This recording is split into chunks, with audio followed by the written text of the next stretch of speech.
So simple guide for OP-06 pre-release. First thing I would like you to do is to ask your local game store what format are you going to play. Is it going to be either constructed or sealed? And it's important because constructed is your normal locals. We bring your deck that you already built and play against other players like an other local game. But the most exciting format that we'll be speaking about today is pre-release sealed. Also, I would like you to ask if they have any changes in the rules locally, because the ones that I will be speaking today about are only the official ones, and a lot of stores do some changes to the rules. So to be on a safe side, ask them if they play by official rules or maybe with some additional restrictions. So let me first explain what is so exciting about sealed format. First of all, in your buy-in fee that you need to pay,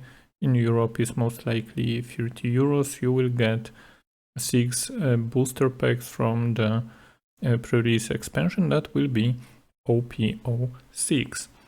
And all the content that you open from them, doesn't matter if it's a manga, Zoro, or some trash commons, you get to keep them. This is very important. After the event, you just take them home. And from all those cards that you open from those booster packs, you will build one deck of 40 cards. This is important because normally we build decks that are 50 cards total. In the pre-release event, we are building the decks that are 40 cards total. Very important to remember. And you might ask, what with all the other cards that are left over? They will be your side deck. On sealed format, you can side deck your deck between the games. You can change as many cards as you want as long as you have 40 cards in a deck, but only between the games. There are only 2 things that you need to bring with you. It's leader of your choice, and it can be any leader that you own or any leader you open during pre-release event. So very popular choice is Zoro, Kid. From new expansion it might be Yamato, for example, because those are the leaders that have generic effect that is always available to use, or is even a win condition like restanding hit leader to attack once again your opponent. And why you can bring any of them, it's because for the deck building there is no color restriction. You can put as many different colored cards as you want and use any leader that you want, and everything will work with each other. The only thing that you must keep in mind is that if the card specifies the color, like for example Rebecca can resurrect only black cards, or for example from the new expansion Germa characters can transform only if your leader is Germa, then it applies still. Only color restriction for deck building doesn't apply. And for participation in OP-06 pre-release, and only from this event, you will get 2 participation rewards. One of them will be promo Roronoa Zoro card, and another gift will be pre-release pack, also from OP-06, and inside you have small souvenirs cards.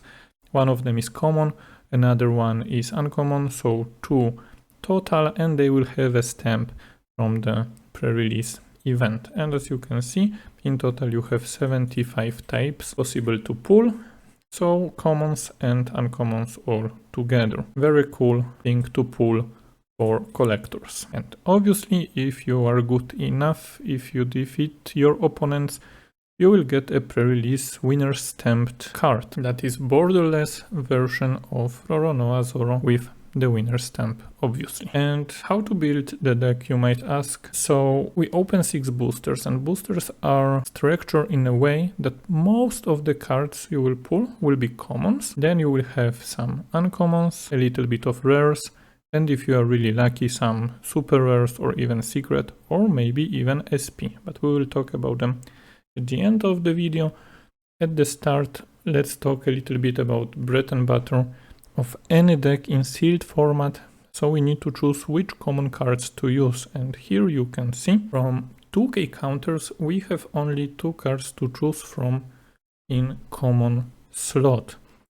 So it's really important to pick as many 2k counters as possible, as it's really easy for our opponent to read our hand even with 6k attacks in this format. Normally in decks we play 12 2k counters. If you are unlucky on pre-release event, you might have none. Fortunately, in common slot we have two of them, Iseo and Isa, so if you see them, pick them up. Isa has added benefit on playability if you don't need her in your hand. If you play her, you can check the top card of your opponent's life and place it at the top or the bottom. Maybe not so useful at the first sight, but if you are going for the game, this format has some really nasty triggers, so it might be better to check the life for one Don before pushing for the game. Then we have blockers, because we have not so many 2k counters. Our other line of defense are blockers, and in common slot we have just jump blockers, so they have the usual stat line of 2 cost 2000 power and 1000 counter, so never a dead card in hand. And blockers are really important. As already said, we don't have that many 2k counters or defensive events, so playing one blocker for 2 will save our characters a lot of times. It's another keyword that I would pick as much as possible. Obviously don't pick too many of them, because to use a blocker first you need to have something to defend on board. And what to defend on board? In common slot we have something important, that are vanilla characters. And vanilla characters normally don't have any effect, because they have the most efficient stat line in the game currently. So it's always +2 to their cost and multiply 1000. So it's just 3 cost plus 2 is 5, so you see 5000 power. Then we have Lola, 4 cost 6000 power, and so on. And there is currently no card that would break this rule.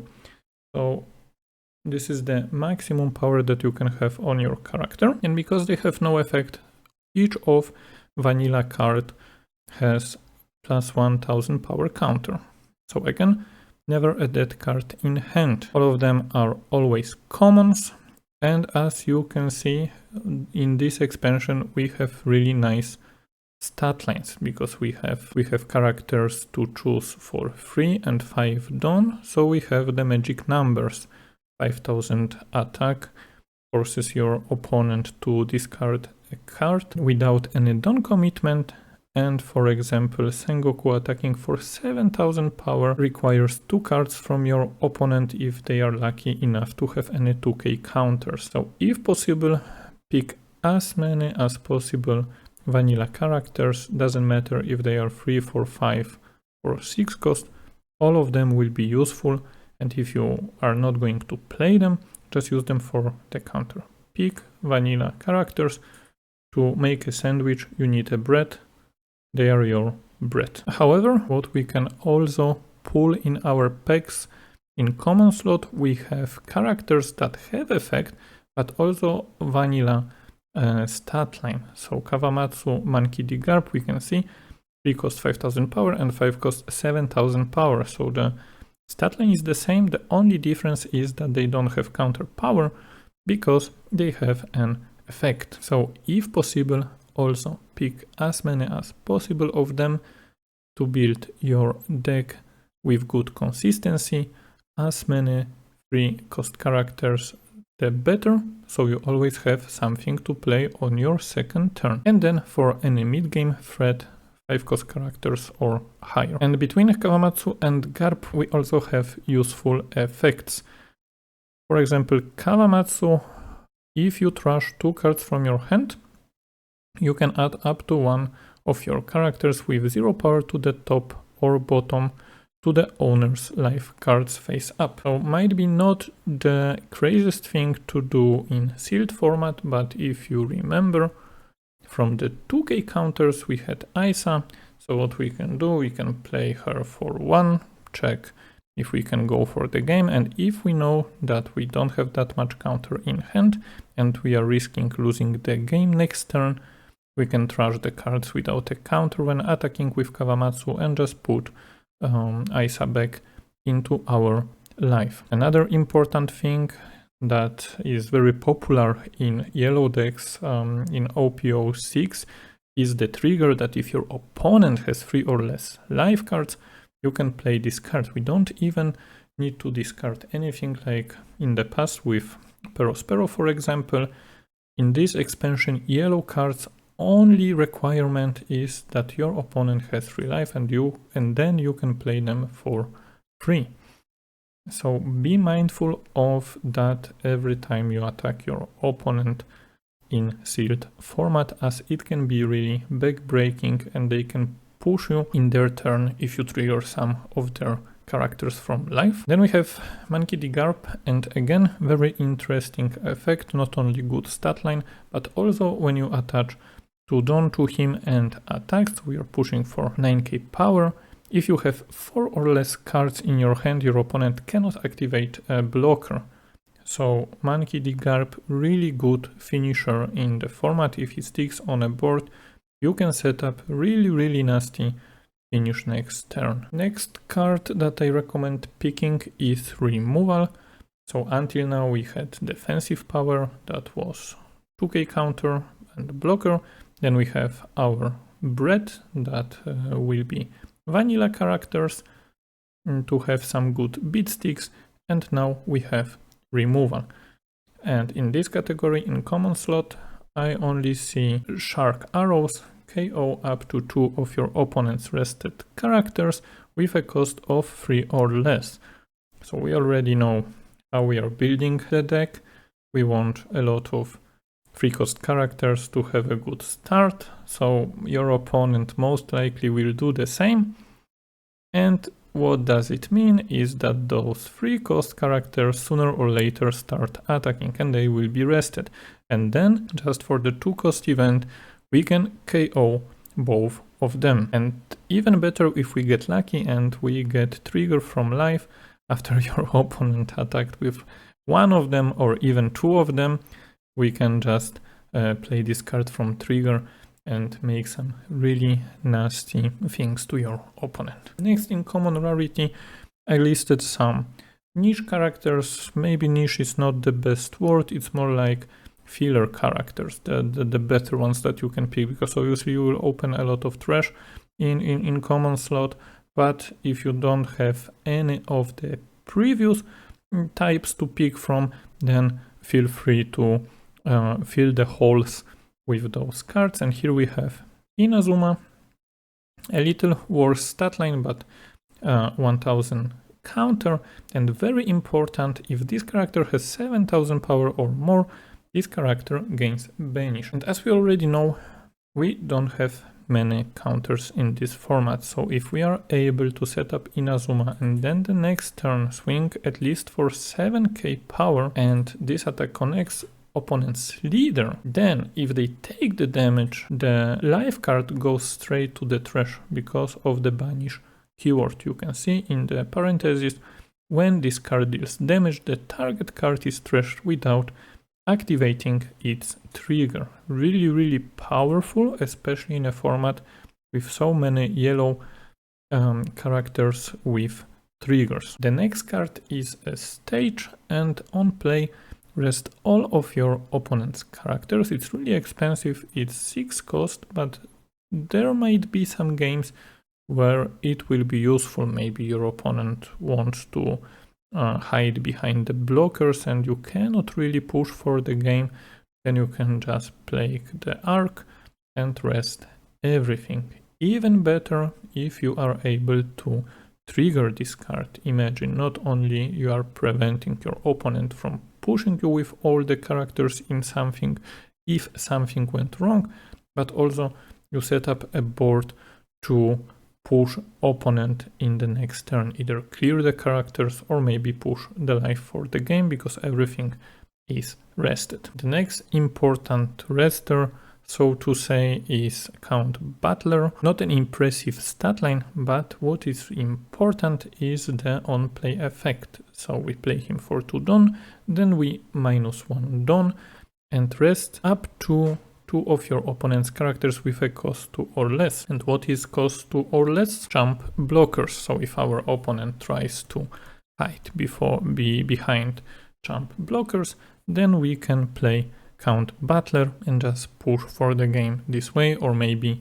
remove some key characters that our opponent tried to hide behind the blockers. Next we have Rhizo, again a little worse stat line, but 1000 power counter, and when attacking we can trash one card from our hand and then rest up to one of opponent's Dawn cards. Not that much relevant, as most of the time all the Dawn is used in the sealed format, but what is important is the trigger ability. Again, if your opponent has 3 or less life cards, play this card. So you see the pattern. A lot of yellow characters can just jump you from the trigger, so be careful. So that was it for the common rarity, and now again for the uncommon, the same way.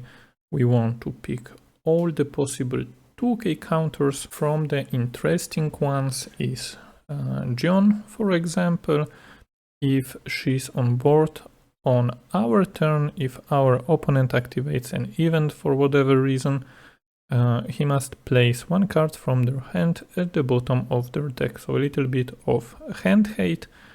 Not that relevant in sealed, but might come handy. Maybe someone will try to hide behind the event card, then we punish them with card like John. Other than that, the characters in uncommon slot are mostly used for 2k counters, but remember that uncommon is not that easy to pull, so even though it might seem like, okay, we have a lot of 2k counters in uncommon slot, you get on, if I remember correctly, you get only 2 uncommons per pack on average, so in total you will have like 12 cards. So if they are all 2k counters, then sure, it's very cool. We are almost like in a constructed deck, but be mindful that most likely you don't pull that many of them. Next, in uncommon slot we have blockers, and again here we have Borsalino, that is 2 cost but 4000 power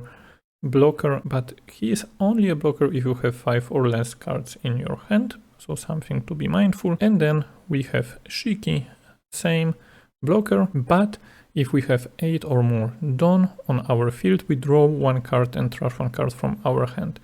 So decks are not going to be that much optimized depending what you open.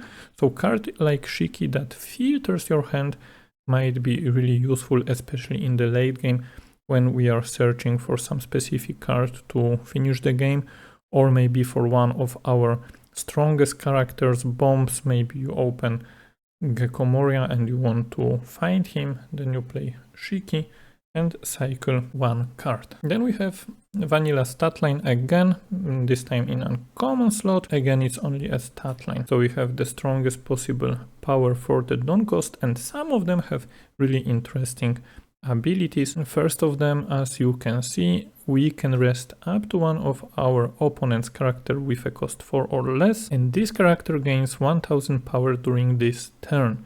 Then we need to take life. So really great finisher to set up the final push. We can rest a blocker.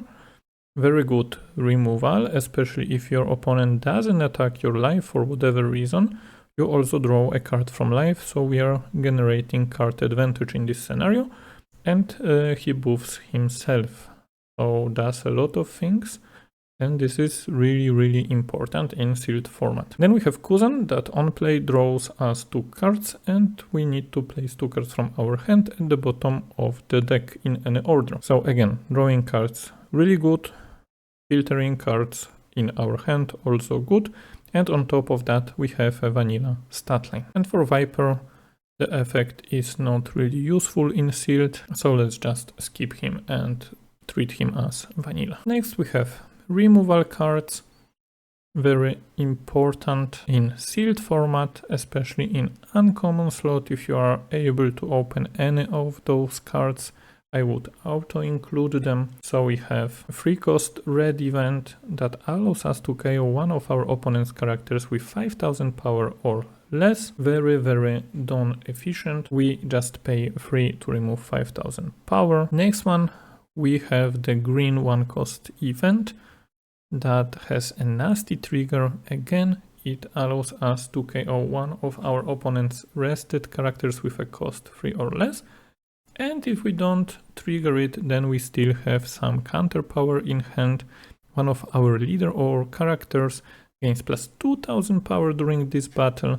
Then if we have 8 or more rested cards, that card gains an additional plus 2000 power during this battle. So be mindful, it's 8 or more rested cards, so it might be also the Dawn. So if your opponent finishes the turn, especially in the late game, they leave one Dawn open, it might be this green radical beam, so to say. So be mindful when you push for the game. Then we have Sakazuki character, not only good stat line, 5 cost 6000 power is okay, but on play plays up to one character with a cost of 2 or less at the bottom of the owner's deck. So again, there should be a lot of 2-cost blockers, and we can counter them by playing Sakazuki. So not only we develop a character on board that can attack in the next turn, we also remove one of the blockers and its bottom deck, so very, very powerful. And the same goes for Murakamo Sword. We can place one of our opponent's character with a cost 2 or less and up to one of our opponent's characters with a cost 1 or less at the bottom of owner's deck in any order. So removing the blocker just for 2 Dawn is really, really cheap, and again, trigger effect that comes handy if our opponent tries to hide behind blockers and they attack into our trigger. And in this slot, because we have 3 characters that can jump out of a trigger, I made a new category, Get Lucky. Not only all of them have a good stat line for the cost, they all share the same trigger. If your opponent has 3 or less life cards, play this card. So if you open them, I would auto-include them into the deck, especially that Inuarashi and Nekomamushi both have 1000 counter, so never add that card even if you don't have them in life. But also all of them have really, really impactful effects. For example, Inuarashi, if you attach 2 Dawn to him, so you are already attacking for 7000 power. If you trash one card from your hand, you can KO up to one of your opponent's characters with a cost equal or less than the number of your opponent's life cards. So again, something really, really useful against the cheap blockers. And then Denjiro, not that relevant, but if your opponent has 3 or less life cards and you attach 2 Dawn to Denjiro, this character cannot be KO'd by effects. So we are forcing our opponent to attack into Denjiro instead of removing him with an event like, for example, Reject, that we will speak about later. And Nekomamushi, if we attach to this character, can also attack your opponent's active characters. This is very, very big because it can catch your opponent by surprise, especially if you trigger Nekomamushi from life. And the last category that I put here is again niche, but it's not really niche, it's more like there you need a specific scenario for those cards. So first we have Beer King. If your opponent has a leader or character with a base power 6000 or more, this character cannot be KO'd in battle. So reverse situation like with Denjiro, this time they cannot battle this character, so we are forcing them to use some event to remove him, and some opponents, depending how strictful you are on the rules, can forget about it and still attack into your opponent, and by the rules they cannot KO him, so they already wasted an attack. In pre-release event I wouldn't really sweat it that much, but something to keep in mind that maybe your opponent can use against you, so always read the cards on the pre-release. And then we have Race Max, that is basically Gordon from the previous promo decks. You may place this character at the bottom of the deck and give one of your opponent's character minus 3000 power during this turn.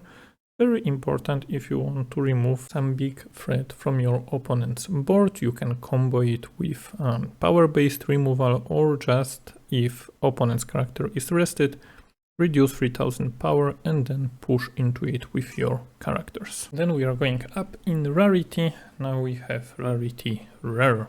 And here only one 2k counter, that is Tsuru, and might see some niche play, because on play you might trash 2 cards from your hand, your opponent returns one of their characters to the owner's hand. So if you are pushing for the game maybe, or something like that, you can try to do it, but 5 Dawn is really expensive, so most likely it's your extra 2k counter if you didn't pull any 2k counters from other slots. And again, rare cards only 2 per pack. Unless you have SR character, then it replaces 1 rare. So if you are unlucky, you will open 12 rare cards and none of the super rares. So be mindful of that. Then we have vanilla stat, but also I would call those characters like the bombs. They are really strong and they affect the game state very much. We have Arlong. On play you may trash 1 card from your hand up to one of your opponent's rested leader cannot attack until the end of your opponent's next turn, and trigger rest up to one of your opponent's characters with a cost of 4 or less. I wouldn't use trigger most likely unless relevant, but on play effect is big. And it's big because Kid is a very popular pick as a leader in sealed format, and we know what Kid can do. Just restand himself and attack twice. But here the effect says leader cannot attack until end of your opponent's next turn. So it doesn't matter if they restand him, if they do whatever, they just can't attack. So we are completely negating the opponent's leader. Really important card to pick. If you see Arlong, just pick him. Just pick him. Then we have Ryuma. On play / on KO up to one of your opponent's rested characters with a cost of 4 or less. Really troublesome card. Again, if you open Ryuma, just put as many as possible in your deck. Very strong on play ability, that is the removal, but also if our opponent tries to remove him, not only they need to invest Dawn into characters because Ryuma is 6000 power, they also will lose a character if they clear him.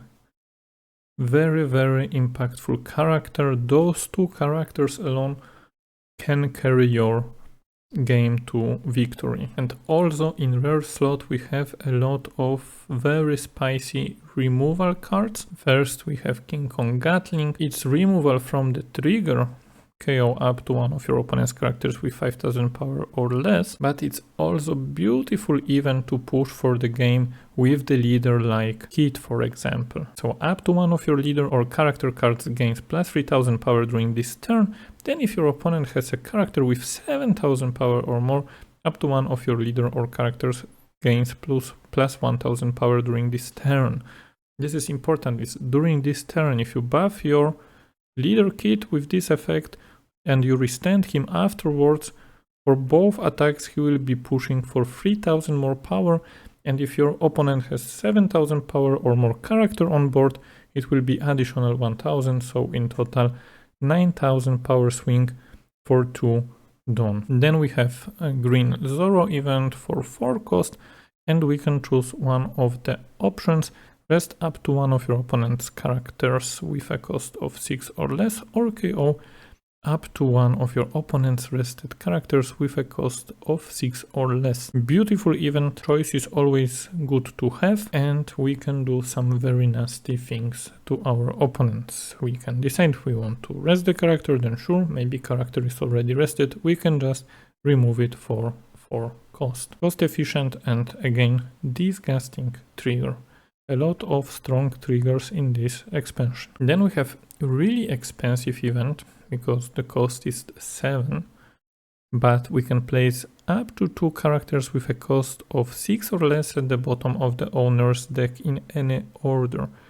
So any mid-game threats that our opponent plays, we can answer with just 1 event, and we can answer 2 of them. And then we also have a trigger if maybe our opponent doesn't have that many characters but starts pushing into our life. We can use the trigger to place up to 1 character with a cost 5 or less at the bottom of the owner's deck. Then we have character card Absalom, that we don't only develop the board, we also can remove one of the characters with a cost 2 or less, and again 2 or less means most likely some pesky jump blocker. And the last event card for the removal category is Reject. If you follow meta in Asia, recently banned card, so if they ban a card like that, it says something, and you will know why if we read the effect.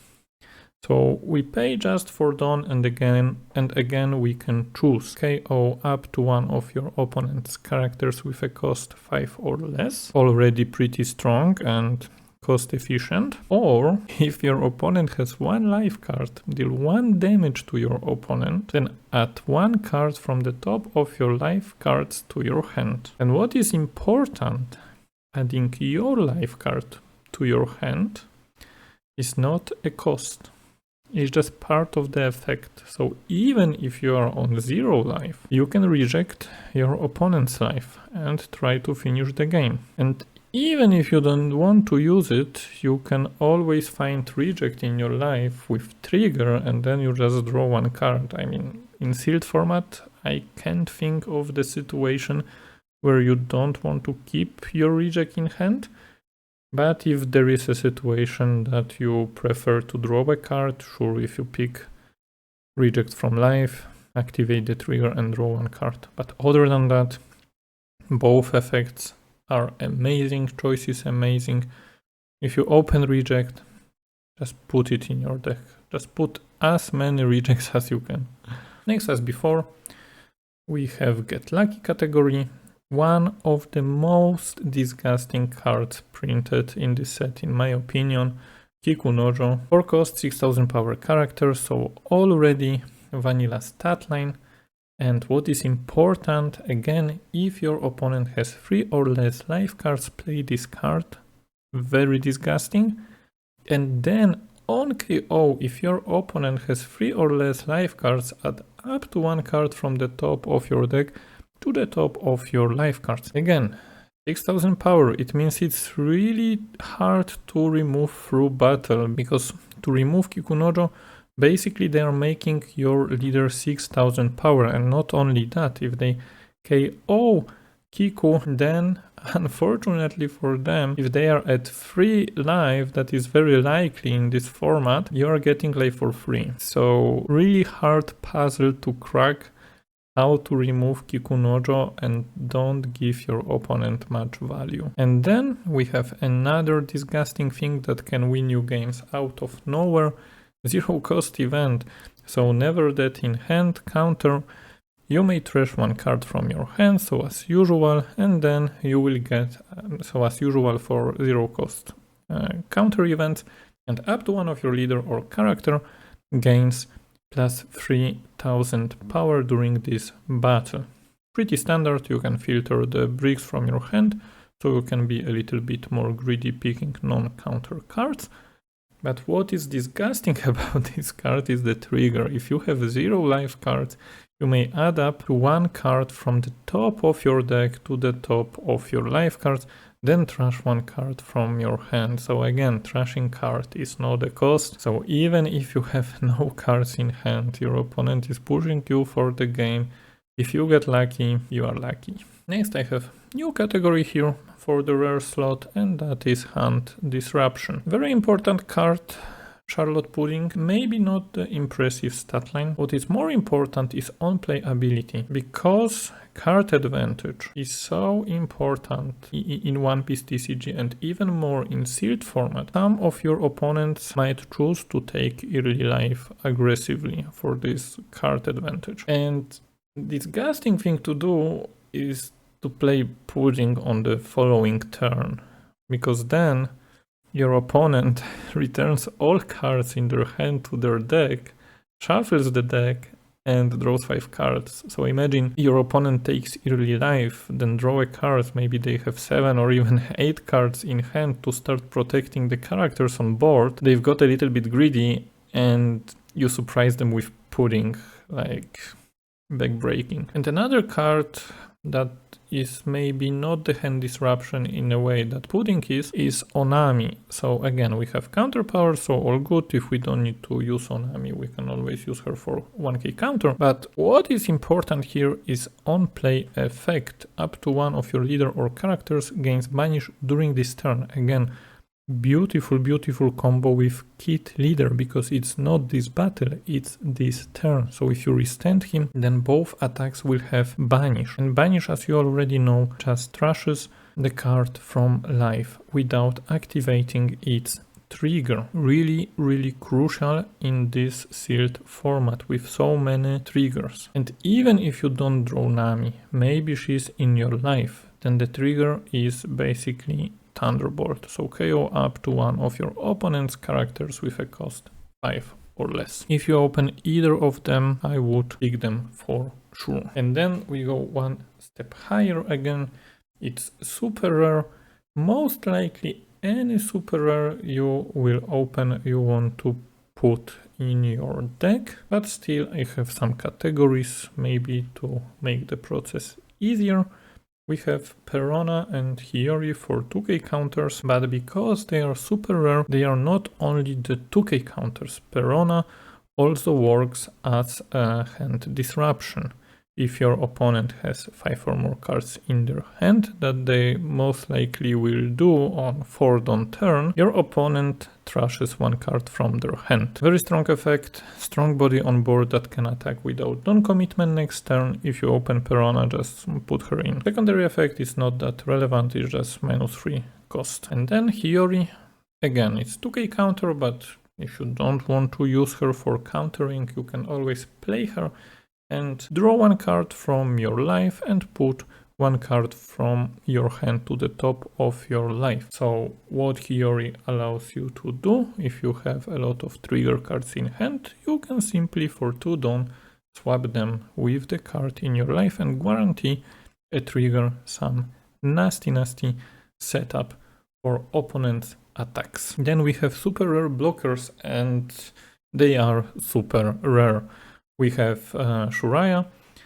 If I pronounce him correctly, don't remember from the film how he was pronounced. But nonetheless, it's not only the blocker, but a very strong blocker. When attacking or on block once per turn, this character's base power becomes the same as your opponent's leader until the start of your next turn. And this is very important, because you can take a look at him and be like, okay, it's 4000 power blocker, what can he do?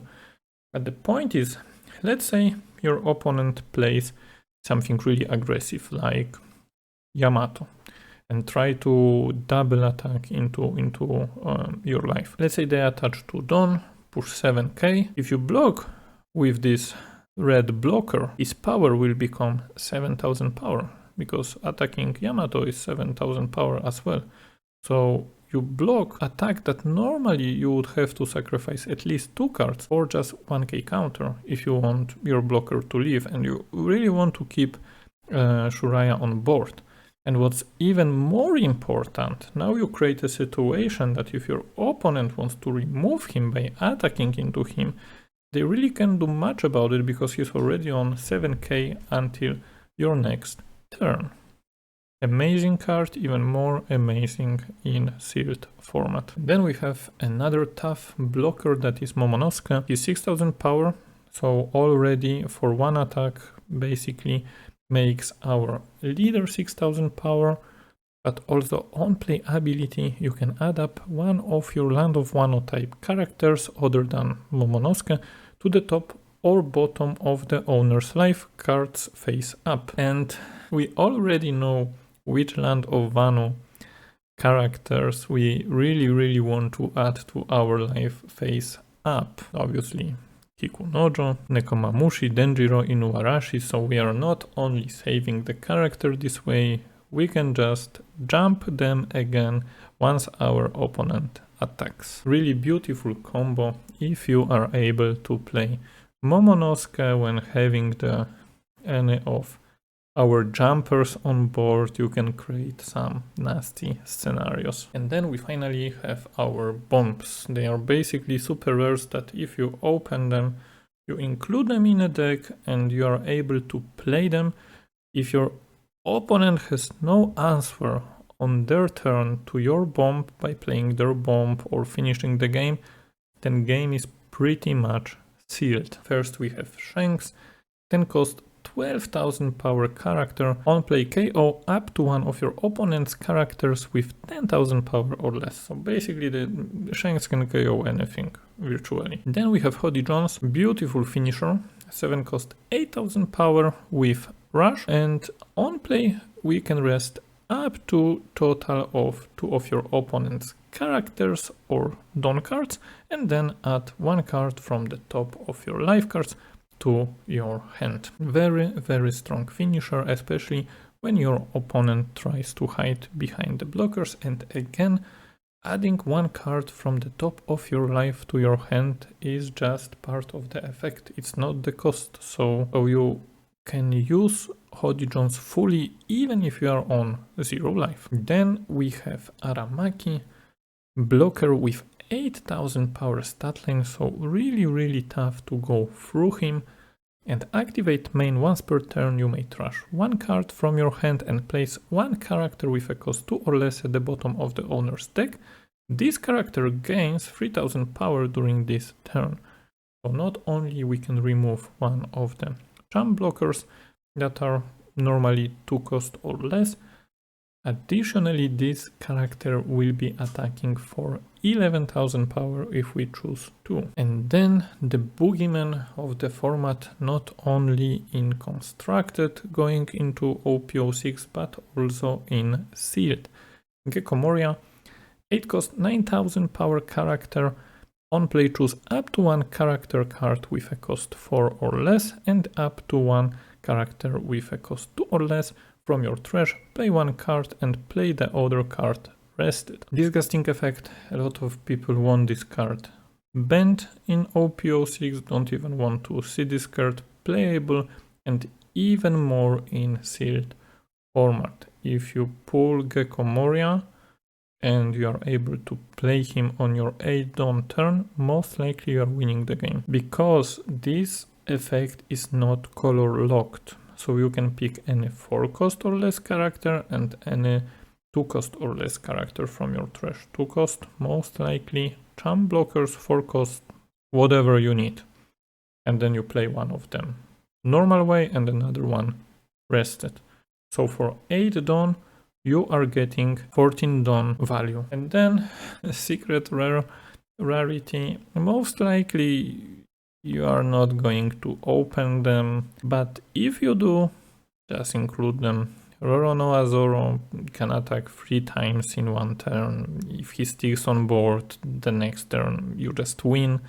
And Sanji, again, this card, even though it's blue and maybe stat line is weak for 9 cost character, reveal 1 card from the top of your deck and play up to 1 character with a cost of 9 or less other than Sanji, then place the rest at the bottom of your deck. So if you get really lucky, you can play some nasty character from the top.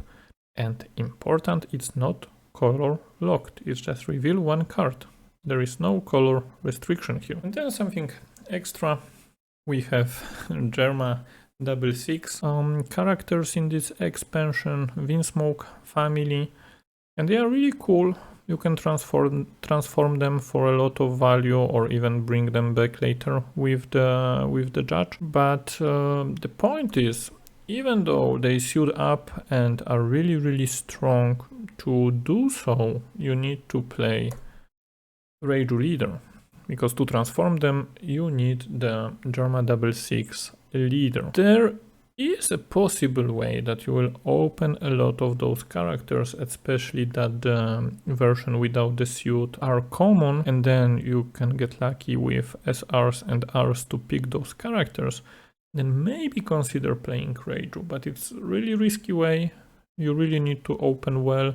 So maybe if you are a little bit more advanced player, you can build this way. But for the beginner, it might be a little bit overwhelming, especially that Reiju is 4 life leader, so really risky in this format, but possibility is there if you really want to. And last but not least, we have reprints, because you can open them in a booster, you can play them, and we already know these cards.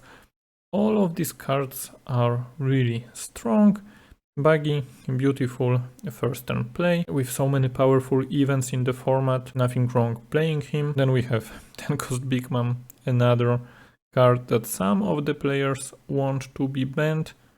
If you open Lin for whatever reason and you are able to play her on curve, I don't see a scenario where you lose a game. Same for Sugar, just tapping characters for free. Then Missile Sunday, Ramping, Borsalino, Bottom Deck Removal, and Rebecca, not only blocker but also Trash Recursion. Each of these 6 characters really strong. To be fair, you're probably not going to open them. I wish you to open them because the arts are beautiful, but they are really rare cards and really tough to open, especially from 6 booster packs. So basically that's it for the guide. Just as short summary, what you want to do on your pre-release when building a deck, and now regardless of the rarity, you want to pick as many as possible 2k counters so you don't lose to 5k attacks. You want to pick as many as possible blockers, but don't go too crazy. Try to balance it out. Take a look how many 2k counters you have, how many blockers you want to put in. But champ blockers are always a good choice, especially if you don't open that many 2k counters. Then try to build your foundation with the vanilla statline characters. You want to have something to play on your read on turn or forward on turn, so it's always turn 2 depending if you are going first or second. If you miss a character on those turns, it's very likely that you lose too much tempo and you will be behind. And then pick some good removal cards to be able to answer those early mid-game threats and efficiently. If you open the triggers, obviously auto include them in. They can steal some wins for you without much skill investment, as hand size is very important in this format. Any hand disruption you can pick will profit you, and then any bombs you open as well, auto include. Just put them in, trust me. Put them in, play them on curve, win the game, that's it. And if after all of that you still have some open slots, then put some more niche cards, or maybe even the cards that are not mentioned here. It's all a little bit of lottery.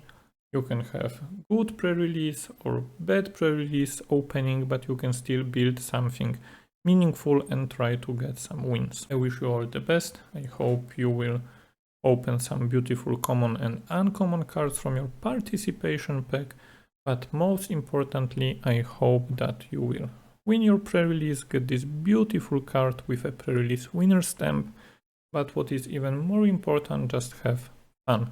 We are having pre-release tournaments only once every big expansion, or until now once every 3 months, so don't waste your time being too sweaty about it. Just open some packs, have some fun. If you open manga in your pre-release, just let me know down in the comments, and see you in the next video.